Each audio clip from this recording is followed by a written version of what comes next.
कांग्रेस नेता जीतू पटवारी के इस्तीफे की चुनौती पर बीजेपी ने पलटवार किया है। बीजेपी मीडिया प्रभारी आशीष अग्रवाल ने कहा कि 2 युवकों ने शपथ पत्र देकर मोटरसाइकिल के लालच का खुलासा किया है। अब पटवारी को अपने बयान पर कायम रहना चाहिए। उन्होंने आरोप लगाया है कि पटवारी कार्यकर्ताओं का भावनात्मक दुरुपयोग कर रहे हैं। वहीं पटवारी ने दिल्ली बैठक का हवाला देते हुए शिवराज सरकार पर ओबीसी छात्रों से धोखा करने का आरोप लगाया है। उन्होंने कहा है कि अधिकारी बीजेपी के दबाव में काम कर रहे हैं और यदि वे अकेले लोधी के साथ गए तो इस्तीफा दे देंगे। पटवारी ने फर्जी एफआईआर और प्रशासनिक दबाव को लेकर भी सरकार पर निशाना साधा है। देखिए, देश बाबा साहब के संविधान से चलता है। आरोप क्या, उन दोनों युवकों ने शपथ पत्र प्रस्तुत किया है, उसकी वीडियो रिकॉर्डिंग हुई है और उन्होंने उसमें स्पष्ट बताया है कि मल खिलाने जैसा झूठा आरोप जीतू पटवारी के कहने पर मोटरसाइकिल के लालच में उन्होंने किया है। इससे अधिक सबूत और क्या हो सकता है? मुझे लगता है जो उन्होंने कहा है इस सबूत के बाद तो उनको स्वयं उसका अनुसरण कर ही लेना चाहिए। देखिए, जीतू पटवारी अपनी छवि को चमकाने के लिए न सिर्फ समाज का अपितु अपने कार्यकर्ताओं का भी भावनात्मक शोषण कर रहे हैं। अगर जीतू पटवारी ऐसा मानते हैं कि उनके खिलाफ हुई एफआईआर झूठी है, तो संवैधानिक रूप से, न्यायिक रूप से जितनी भी उनको व्यवस्थाएं मिली उसका पालन करना चाहिए। अगर वो नहीं करते हैं तो स्पष्ट है कि चोर की दाढ़ी में तिनका है, उन्होंने गलती की और अब वो सिर्फ अपनी छवि चमकाने के लिए कार्यकर्ताओं को गुमराह कर रहे हैं। शिवराज सिंह चौहान रोज सरकार की छवि की बात कर रहे हैं।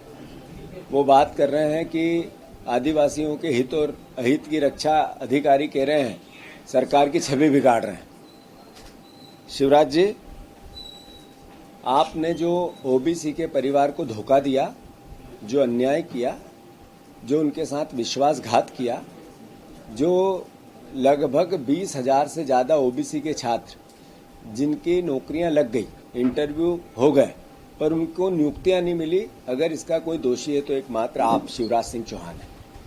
साथियों, ऐसा का ऐसा ही शिवराज जी के पद चिन्हों पे चलते हुए पूरी बीजेपी, उसकी विचारधारा और मोहन यादव जी सब ने भी उतना ही धोखा ओबीसी परिवार के साथियों को दिया। कमलनाथ जी ने 27% आरक्षण दिया। उससे पहले 2098 में 1998 में या 94 में दिग्विजय सिंह जी ने 14% ओबीसी को आरक्षण दिया। उसके बाद 2003 में 27% आरक्षण का प्रस्ताव बनाकर विधानसभा से राज्यपाल के यहाँ दिग्विजय सिंह जी की सरकार ने भेजा। उसके 15, 17, 18 साल बाद आदरणीय कमलनाथ जी ने इस पूरे मुद्दे को टेकअप किया, एक अध्यादेश लेके आए, फिर अध्यादेश के बाद कानून लेके आए। मेरा आप सबसे आग्रह है कि ऐसी पूरी परिस्थिति में जो ओबीसी के छात्रों के साथ, ओबीसी समाज के साथ अन्याय और अत्याचार किया, इसका अगर कोई दोषी है, इसका कोई सजा मिलनी चाहिए तो वो है भारतीय जनता पार्टी, मोहन यादव और शिवराज सिंह चौहान।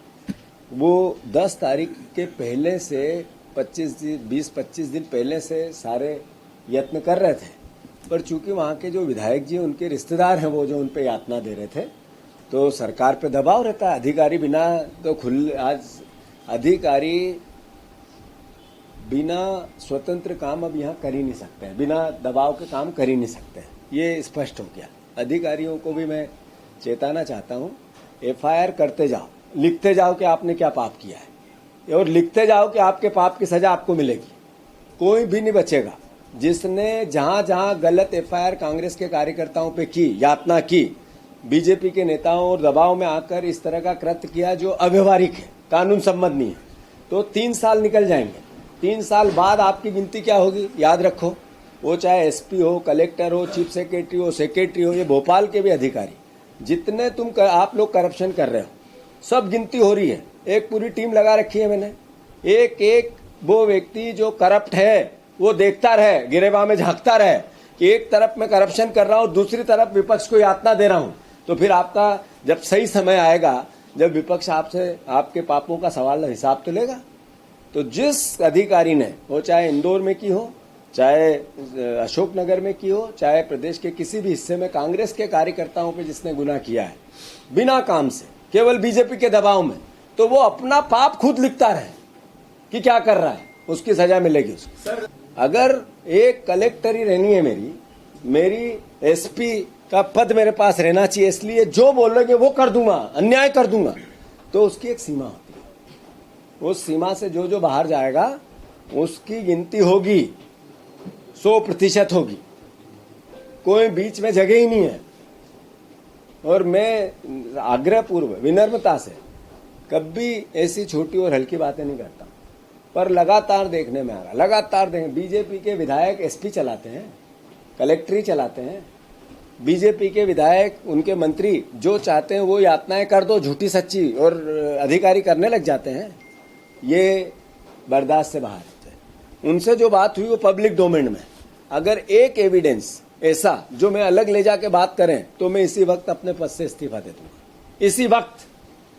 अगर लोधी और मैं अकेला कहीं गया एक तरफ, और जैसा उन्होंने कहा एक तरफ ले गए और मोटरसाइकिल, उसमें लिखा है शपथ पत्र में, अगर ऐसा कुछ मिले, एक भी किस्सा, एक भी हिस्सा, तो मैं मोहन भैया, मैं आपसे आग्रह करता हूं पब्लिक डोमेन में लाओ, मैं इस्तीफा देना चाहता हूं। अगर मैं झूठ बोलता हूं तो इतने बड़े पद के लिए मैं कैपेबल नहीं हूं।